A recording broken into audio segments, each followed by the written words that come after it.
ልዑል የሙዚቃ ወዳጆች ወይ ደግሞ የሙዚቃ አፍቃሪያን የምንላቸው በብዛት የወጣትነት እድሜ ላይ ያሉት ናቸው።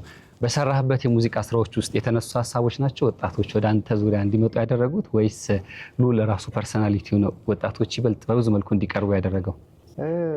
እያንዳንዱ ነገር የራሱ አስተዋጽኦ አለው ብዬ ነው የማስበው። የመጀመሪያው ነገር ሙዚቃው አንድ ሰው ያንተ አድናቂ የሚሆነው ምንድነው የምትሰራው? የመጀመሪያው ነገር ሙዚቃ ነው። ዜማው ግጥሙ ነው የሚስበው። ከዛ በኋላ ነው ወደ አንተ ፐርሰናሊቲ አስተሳሰብ አይነት ነገር ነው የምትከተለው። ያ ደግሞ ይበልጥ እንዲወድህ ያደርገዋል ማለት ነው። ስለዚህ የመጀመሪያው ነገር የሰራውት ነገር ያስደሰታቸው ሙዚቃን የሚወዱ ሰዎች። ሁለተኛ ነገር ደግሞ ሙዚቃ ያው ዘመንን አይደለም የሚመስለው። እንግዲህ የኔንም በኔም ዙሪያ በኔ ኩያ ያሉ በኔ እድሜ ያሉ ወጣቶችን ዘመናቸውን ማደምቅላቸው ነኝ ብዬ ነው የማስበው።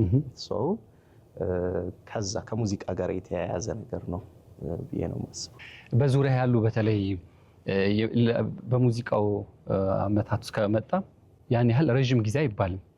ያው እንደ እድሜህም እንደ ወጣትነትም ግን በበርካታ የትልልቅ የሙዚቃ ባለሙያዎች ውስጥ የታጀበ የሙዚቃ አልበም አድርሳል። ከዚህ በተጨማሪ በአንተ ሙዚቃ ተሳትፎ ውስጥ ትልልቅ ባለሙያዎች የራሳቸውን አሻራ ኑሯል። ልዑል እድለኛ ስለሆነ ነው ወይስ ደግሞ ይሄ መንገድ እንዴት ባለው መልኩ ሊያገኝ ስለቻለ ነው በዚህ ልክ ትልልቅ የሚባሉ የሙዚቃ ባለሙያዎች ሳይቀር መሳብ የሚችል ማንነትን የገነባው እንዴት ባለው መልኩ ቢሆን ነው? እኔ በእድል አላምንም። በስራ ማምን ሰው ነኝ። ብዙውን ጊዜ በጥረት ነው ማምነው።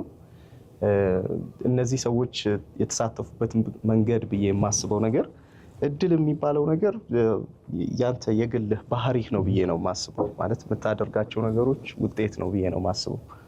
እንዴት ነው? ባለሙያዎችን ያው በጥረት ውስጥ ነው የምታገኛቸው። ሁሉም ሰው የማግኘት እድል ይኖረዋል። መንገድም ላይ ልታገኛቸው ትችላለህ። ግን እዛ ሙያ ውስጥ እስካለህ ድረስ ያው እኔ የምፈልገው ነገር አለ።